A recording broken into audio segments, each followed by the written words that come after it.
A história começa com nosso protagonista chamado Leon, que ao acordar, percebe que reencarnou em um mundo de fantasia, pois ao seu redor há objetos antigos porém caros, que não são usados há muito tempo. Como em um mundo de fantasia, a tecnologia não é tão avançada. Ele deduz que é filho de uma família rica, e isso o deixa feliz porque ele é uma reencarnação de um órfão que morreu de excesso de trabalho. Além disso, havia mais um motivo para ele achar que eles eram ricos, pois sua nova mãe é uma mulher muito bonita, e ele está feliz por herdar essa beleza. Com 3 anos de idade, ele saiu do berço para ver o mundo exterior por uma janela. Leon fica maravilhado porque é realmente um mundo diferente, e como ainda era um bebê, ele o via como algo enorme, mas sua pequena aventura termina rapidamente porque sua babá o tira da janela, pois estaria em grandes apuros se Leon se machucasse. A casa já foi o lar de um famoso grão-duque do reino. Ele era filho do grão-duque Dragone. Já no reino de Leon, com 8 anos de idade, ele começou a aprender a manejar a espada e as coisas da aura, para ser um futuro cavaleiro do reino. O homem que seria seu tutor é alguém enviado pelo palácio e é o cavaleiro sagrado Sir Gotik. Gotik está entusiasmado porque acha que Leon é digno de ser ensinado, e Leon está feliz porque finalmente vai aprender a manejar a espada. Com 14 anos, ele amaldiçoa Gotik porque ele o está fazendo passar por um treinamento infernal, mesmo sendo apenas um garoto. O cavaleiro sagrado é na verdade um monstro disfarçado de humano, e é extremamente difícil se qualificar para ser um. Leon precisa completar missões por meio de treinamento para se tornar um cavaleiro do reino por meio da experiência e ser escolhido pelo Santo Graal e beber da água sagrada. Como ele era filho de um Dragônia, precisava aprender tudo o que havia para saber para se tornar um grão-duque. Além disso, o treinamento tinha lições para se tornar o sucessor do grão-duque. Como tudo estava indo para o inferno, ele pede a um deus que o salve, embora Leon não acredite em nenhuma religião. Com 16 anos de idade, ele começou a vagar pelo mundo para ser reconhecido pela deusa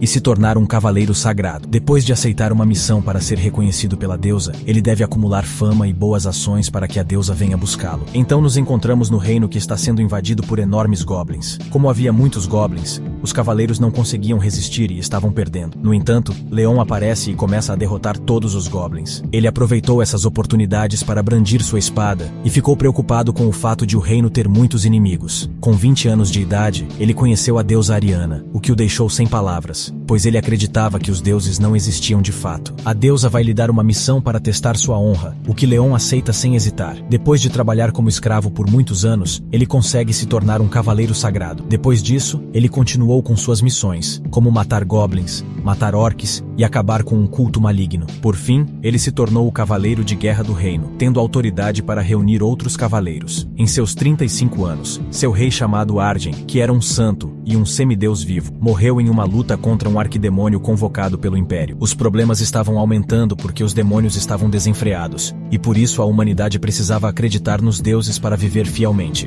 Leon estava chateado com o Império, mas apesar disso, o reino precisava escolher um cavaleiro sagrado para suceder o rei. Em meio ao caos, Ariana desceu ao reino e escolheu Leon como sucessor do rei, porque ele era seu cavaleiro mais fiel. Embora fosse uma posição muito cansativa, Leon a aceitou para não decepcionar todas as pessoas do reino que acreditam nele. Portanto, ele transplantou o tesouro sagrado conhecido como Coração de Leão e jurou proteger o Santo Graal. Foi assim que ele se tornou o Grande Duque Dragônia e o Rei do Reino, Lionheart. Quando chegou ao seu 80º ano, ele lutou 3 grandes guerras contra os orcs e derrotou um goblin que evoluiu para um arquidemônio. Enquanto isso, os espiões de Leon o informam que o Império está criando situações complicadas, pois eles aceitaram o culto maligno do norte e a School of Dark Mages está implementando um experimento muito perigoso. Leon fica furioso com o fato de eles terem se afastado de Deus. Ele se junta a seus cavaleiros para ir até o Império e conquistá-los. Em seu 96º ano, seus cavaleiros o informam que os bastardos do Império alcançaram seu objetivo, pois o Imperador se eliminou e sacrificou a vida de 3 milhões de pessoas para convocar o Senhor do Caos para a capital. Leon, antes de matá-lo, reuniu seus cavaleiros e desembainhou a espada sagrada que não estava sendo usada há algum tempo. Aos 121 anos de idade, ele fez o que pôde, mas o mundo estava sendo destruído. Embora tenha tentado derrotar todo o mal com toda a santidade que havia no continente, ele não conseguiu detê-los. No momento, ele está rezando para que seus cavaleiros que morreram em batalha vão para os deuses. Nesse momento, chega seu general, que o informa que todos os cavaleiros chegaram para a guerra. Ele está orgulhoso deles, porque apesar de estarem estarem com medo, ainda estão lutando para proteger suas famílias. Nos dias atuais, Leon, o humana que reúne as chamas da resistência, e o cavaleiro que planta sementes de esperança em um mundo quase destruído, o medo dos cavaleiros aumentou porque havia muitos inimigos. Leon, para encorajá-los, grita para que fiquem com raiva a fim de aumentar sua coragem. Ele também os lembra de que enquanto tiverem honra,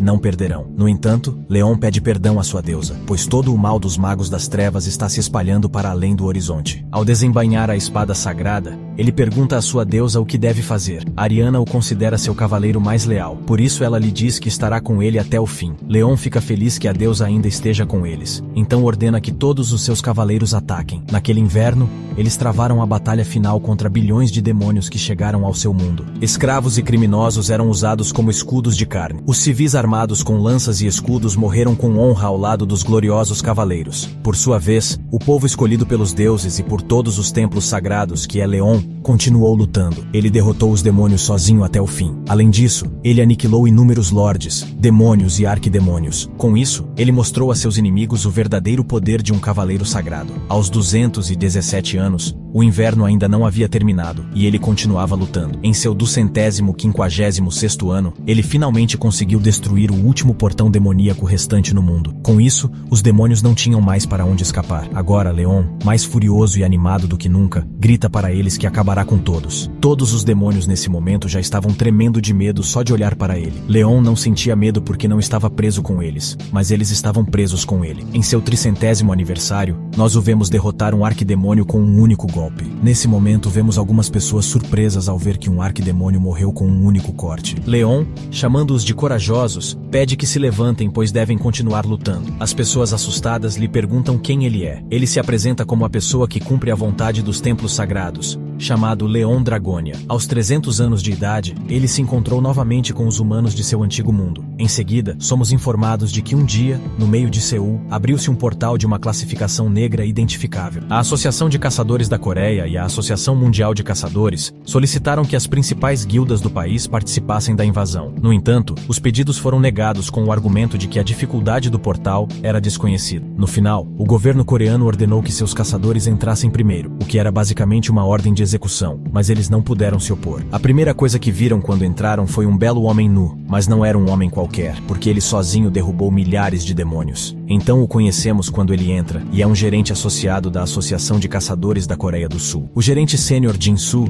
lhe dá um café porque foi um dia muito cansativo. Além disso, ele pergunta a ela se as pessoas acreditavam que o arquidemônio foi derrotado apenas por Leon, ao que ela diz que não, porque aquele portal era de nível incalculável com um grande demônio dentro, e até mesmo sair vivo já era um milagre. Eles se perguntam se Leon é um sobrevivente do Reino dos Portais, pois já houve casos de pessoas que conseguiram sobreviver no Reino dos Portais. Acontece que os portais que apareceram em todo o mundo nos últimos 30 anos compartilham semelhanças. A verdade é que os portais encontraram mundos que estão a caminho da destruição ou mundos que já foram destruídos. Às vezes, os sobreviventes desses mundos conseguem chegar à Terra, mas mantêm a incrível força que adquiriram em seus mundos. É por isso que os governos se esforçam ao máximo para atender às necessidades dos sobreviventes. Além disso, eles fazem planos para recrutá-los. Esses dois tentarão recrutar Leon porque ele possui uma força incrível, pois até mesmo um caçador de nível A precisa arriscar a vida para matar apenas um demônio. Leon aniquilou um demônio, que é um monstro do qual até os caçadores de nível S têm medo. No entanto, Leon não apenas matou o demônio, mas também o dominou completamente na luta. No momento, Kim está preocupado apenas com a diferença cultural, pois pela maneira como o Leon se comporta, ele deduz que é da realeza. Harry não acha que Leon é ruim porque quando ouviu sua voz, sentiu que ele era alguém gentil. De repente, Leon se irrita com um homem careca e quebra o vidro temperado apenas com sua voz. Os dois ficam assustados, pois o vidro faz até os monstros pararem. O motivo da raiva de Leon é que o homem careca ousou tratá-lo como uma pessoa normal. 15 minutos antes, Leon se sentia como um estrangeiro em seu próprio mundo, pois ele foi esquecido. Ele já foi da Terra. Em sua vida anterior, ele era um órfão que trabalhou por 20 anos e morreu de exaustão. Depois reencarnou em outro mundo e se tornou um cavaleiro e rei de um reino por 100 anos. Depois de conquistar o mundo dos demônios, ele matou demônios por 200 anos. Isso faz 300 anos, e ele acha que é um milagre ainda se lembrar de algumas coisas da Terra, mas não pensa em revelar que era da Terra, porque isso não será benéfico para ele, já que um rei cavaleiro que viveu 300 anos será tratado melhor do que um órfão de 20 anos. De repente, o homem careca lhe faz perguntas, mas Leon, com raiva, diz para ele chamá-lo de Vossa Majestade. O homem careca está confuso, mas o ouve. Leon se pergunta se o homem careca é uma boa pessoa ou se o governo está apenas cuidando de sobreviventes como ele. O careca pergunta se ele foi responsável por matar todos os demônios do seu mundo. Leon responde que sim, para proteger a honra dos cavaleiros, e ordena que o careca se torne seu secretário temporário, além de conceder a ele o privilégio de registrar seu glorioso incidente. O homem careca aceita o pedido dele e se acalma achando que é por causa da diferença cultural. Ele então lhe pede para contar sobre a Terra, pois quer saber o que aconteceu quando ele estava fora. O careca explica que o pesadelo começou repentinamente. Há 30 anos. Portais começaram a se abrir em todo o mundo onde saiu monstros e demônios, e depois disso, eles ficaram em constante estado de emergência. Depois de sofrer muitas perdas, eles perceberam que cada portal tem um tema e missões bem definidos. Além disso, quando um portal é deixado sem vigilância, há uma brecha na masmorra e os monstros saem para invadir a Terra. De repente, o homem careca sai para levar a comida. Leon se sente diferente porque em seu mundo os demônios invadem como cogumelos depois de uma chuva, mas na Terra foi diferente porque eles têm portais com temas e missões. Com isso, ele cria uma teoria de que os portais servem para treinar os terráqueos por meio de testes. Nesse momento, seus pensamentos são interrompidos pelo homem careca que lhe traz comida. Leon fica sem palavras porque recebeu uma comida deliciosa conhecida como kimchi. Quando era um trabalhador na terra, o kimchi era como o alimento da alma para ele. Leon queria comer o kimchi porque gostava dele, mas se forçou a engolir a saliva acumulada em sua boca. Ele então pergunta que comida é essa que lhe deram. O careca lhe diz que é kimchi, e é conhecida como o alimento da alma dos camponeses. Leon, mesmo sentindo dor, joga a comida fora, representando o cenário. Ele quebra o copo. Ele então reclama com o careca não trata bem a realeza de outro mundo, dando a eles os pratos de meros camponeses. Leon, que é o guardião do Santo Graal e dono da espada sagrada e da lança sagrada, teve um pensamento ruim quando retornou ao seu antigo mundo. A terra estava em uma bagunça completa porque eles não têm uma fé religiosa adequada. Então ele fará o mesmo que as testemunhas de Jeová e distribuirá a palavra dos deuses de seu mundo ou algo assim. Um momento depois, Leon se vê fazendo uma refeição tranquila, uma refeição digna da realeza. Jinsu, não querendo falar com ele, diz a Hari para fazer isso, mas ela estava com medo. Kim a convence dizendo que ela é a única que pode, pois no portal anterior Leon a chamou de corajosa. Hari, com medo, entra na sala sem fazer barulho para não interromper sua refeição. Leon, reconhecendo-a como a garota de antes, a deixa se sentar. Hari lhe pergunta se a comida estava boa, e Leon responde que sim. Ele então esclarece que sua raiva não era porque estavam lhe oferecendo comida de camponês, mas por causa da má atitude deles em relação a um rei. Hari pede desculpas em nome de todos por sua falta de conhecimento que o ofendeu. Ela então começa a falar sobre como os demônios apareceram na Terra e diz que sua missão é fazer com que Leon se junte à sua associação de caçadores, ou pelo menos ao seu país. Hari pede sua permissão real para que o governo sul-coreano cuide dele. Ela então nos diz que o motivo das guerras no século XXI é a busca por sobreviventes, e por mais apoio que lhe prometam, devem impedi-lo de se juntar a outro país. Leon, ao se estabelecer na Terra, decide que irá para os campos de batalha, porque é um cavalheiro honrado. Hari, entusiasmada, pergunta se ele se juntará à associação de caçadores coreanos, mas Leon se recusa porque um rei não pode ser soldado de outra nação. Então ele decide criar uma nova ordem de cavaleiros. Hari, incapaz de contradizê-lo, apenas acenou com a cabeça. No final da conversa, Hari pergunta a Kim o que seus superiores disseram sobre o que ele quer fazer com ele. Ele diz a ela que eles concordaram em impedi-la de se juntar a outro país ou a uma grande guilda, e Hari está desapontada com o fato de o governo estar se curvando a Leon. Ela também estava chateada com as guildas porque elas sempre roubam os sobreviventes oferecendo-lhes dinheiro e poder. De repente, um alarme alto começa a soar, deixando todo o local em alvoroço. Eles recebem a notícia de que há uma brecha na masmorra nas planícies de Ronan. Kim se preocupa com o fato de a brecha estar acontecendo em um celeiro. Assim, o elemento demoníaco interromperá a produção de alimentos. Hari tenta acalmá-lo dizendo que o mestre da Guilda Fênix, Lee Yong-wan, impedirá essa fenda. Mas Kim tem certeza de que a Guilda Fênix tem outro plano, então eles correm para detê-los rapidamente. Leon ouviu e entendeu tudo o que foi dito além da porta. Então, sabendo que as rupturas fazem com que o solo seja infectado, ele assume como certo que os terráqueos não têm deuses nos quais ele acredita.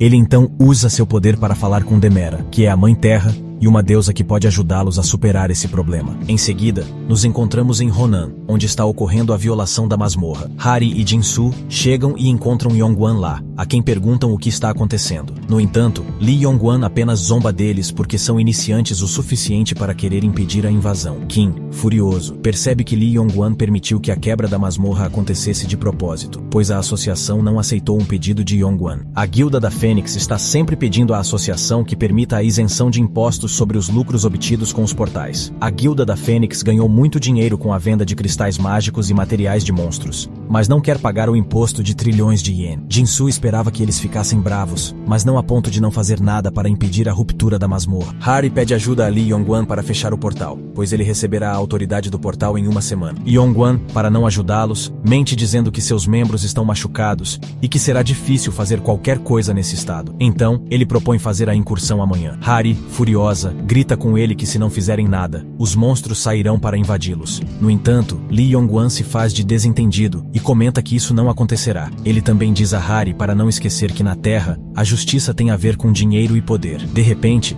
chega Leon, que chama Li Yongguan de superficial e antiquado por pensar dessa forma. Harry fica surpreso ao vê-lo e, por engano, o chama de Leon em vez de Sua Majestade. No entanto, Leon, embora um pouco irritado, o deixa passar porque ele está com problemas. Li Yongguan, achando que Leon o oculta por ser loiro, grita com ele, e Leon o chama furiosamente de ser inferior por estar falando de igual para igual com um rei. Li Yongguan fica irritado porque não se considera um ser inferior, já que é um dos 20 melhores caçadores do mundo e mestre de uma das 10 melhores guildas. Ele então prepara um ataque poderoso para matar Leon, mas Harry o impede dizendo que Leon é um sobrevivente do reino do portal. Com isso, o comportamento de Li Yongguan muda rapidamente, então ele pede desculpas a Leon por ter sido rude. Ele então pergunta se ele veio encontrá-lo, mas Leon nem sequer ouve. Ele então lhe diz para contar o problema, e como não sabe nada sobre os portais, queria um bom resumo. Jinsu e Harry ficam animados porque aparentemente Leon vai ajudá-los. Harry explica que se trata de uma brecha na masmorra, e que se ela não for fechada, um grande número de monstros sairá para invadi-los.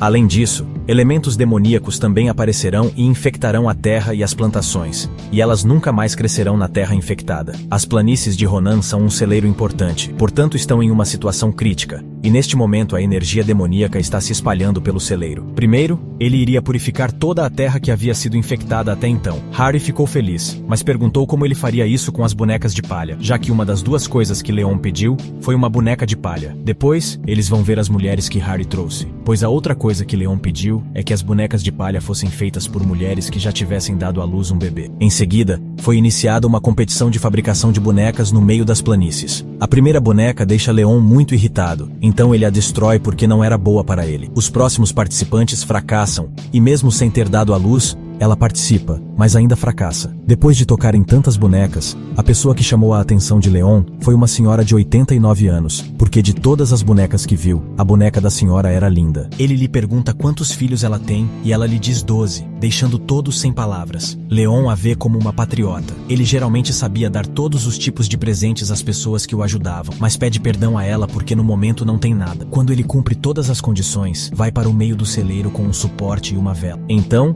usando seu poder, ele pega uma xícara dourada de seu depósito mágico. Em seguida, ele recita algumas palavras para a Mãe Terra e diz a ela para receber o boneco de palha oferecido pelas pessoas. Instantaneamente, a xícara dourada se enche de água por si só. O sol, ao nascer, faz uma luz que tinge as nuvens de vermelho. Com isso, um novo dia está começando. Embora o sol de hoje seja um começo especial para a Terra. Nesse momento, as gotas de água do copo começam a entrar no interior da boneca. Quando elas terminam, a boneca se levanta sozinha e Leon se ajoelha. Isso acontece porque eles estão na presença de Demera, que é a deusa da vida e da fertilidade. A boneca chama Leon de filho. Ele fica feliz em vê-la depois de muito tempo. Ela também percebe rapidamente que a terra em que estão foi infectada pelo mal. Leon explica a ele que não existe divindade na terra. Além disso, mesmo que houvesse, as pessoas não seriam capazes de louvá-las. Demera diz a ele que a ignorância e a ganância nem sempre podem ser julgadas como pecados, e que essas são as características internas de um ser humano. Ela então lhe pergunta o que ele planeja fazer agora. Leon ia se juntar dos humanos na Terra, mas não o faz porque a autoridade de um conquistador é divina. Ele então promete a Demera que se certificará de que o dever e a autoridade estejam em pé de igualdade. Além disso, ele ensinará os ignorantes para guiá-los no caminho certo, até que um novo panteão para os deuses surja na Terra. Demera lhe pergunta se ele não tem um desejo, pois os deuses estão sempre prontos. Leon lhe conta sobre as dificuldades pelas quais passam os cidadãos de Ronan, então pede que ele cure e purifique as terras do celeiro. Como Leon era o líder de seu templo de madeira, ela aceita a terra terra do celeiro. Ela não fazia parte de seu corpo, então ela espalhará sua divindade e substituirá aquela terra sedenta com sua carne. Ao deixar cair uma gota de água de seu corpo, a terra do celeiro passa por uma grande mudança. Agora, todos que andarem por essas terras serão aliados de Leon.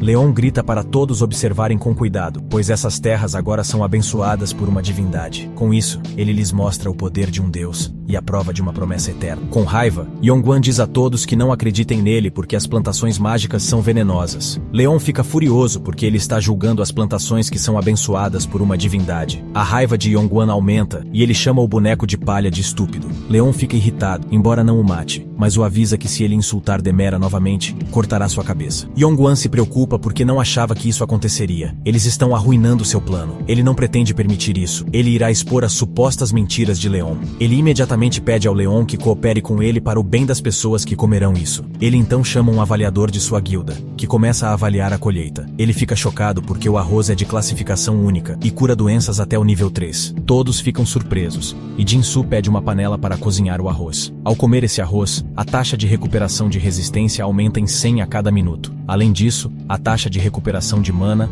aumenta em 50 a cada minuto. Isso o surpreende porque um único arroz equivale a uma melhoria de pelo menos 3 milhões de ien. De repente, Hari chega para lhe contar sobre algo incrível que descobriu, mas Jinsu primeiro pede que ele passe o arroz antes de falar. Ela lhes conta que, por curiosidade, comeu um inseto, deixando seus companheiros para trás. No entanto, ela lhes diz que ao fazer isso melhorou seus poderes. Jinsu percebe que se toda a Terra é abençoada, não é estranho que todos os seres vivos da Terra também sejam. Todas as pessoas começam a procurar insetos para comer e aparecem com todas as suas habilidades aprimoradas. Não tendo mais nada a fazer, ela decide retornar ao seu mundo. Leon, de joelhos, diz a ela que nunca esquecerá o amor divino que os alimentou. Antes de ir embora, ela lhe dá um pequeno sermão por ter desperdiçado a comida antes e deseja que ele seja feliz. Hari, surpresa com tudo, pergunta a Leon o que aconteceu, e ele responde que tudo foi feito pelo poder divino. Ele então lhe pergunta se existe um Deus na Terra, mas ela não tem certeza. Leon os aconselha a ter isso em mente, pois uma vida e um mundo adequados são feitos com poder divino. Agora os soldados estão cheios de energia. Era hora de entrar no portal. Um deles pergunta a Yonguan se eles vão deixar as coisas assim, porque nesse ritmo haverá problemas com o plano deles. Ele ainda estava irritado com Leon porque se o governo não tivesse aparecido, ele teria aceitado seu pedido para retirar o imposto da Guilda Phoenix há muito tempo. No entanto, naquele momento, ele se lembra de que o portal já havia sido invadido antes. Um membro diz a ele que no grupo da associação apenas Hari é um caçador de classificação A. Isso o deixa feliz porque ele acha que Leon é apenas um sobrevivente do tipo curandeiro que só serve para rezar, o que significa que ele definitivamente não conseguirá limpar a masmorra, pois lá dentro há um cavaleiro sem cabeça que não pode ser derrotado usando meios comuns.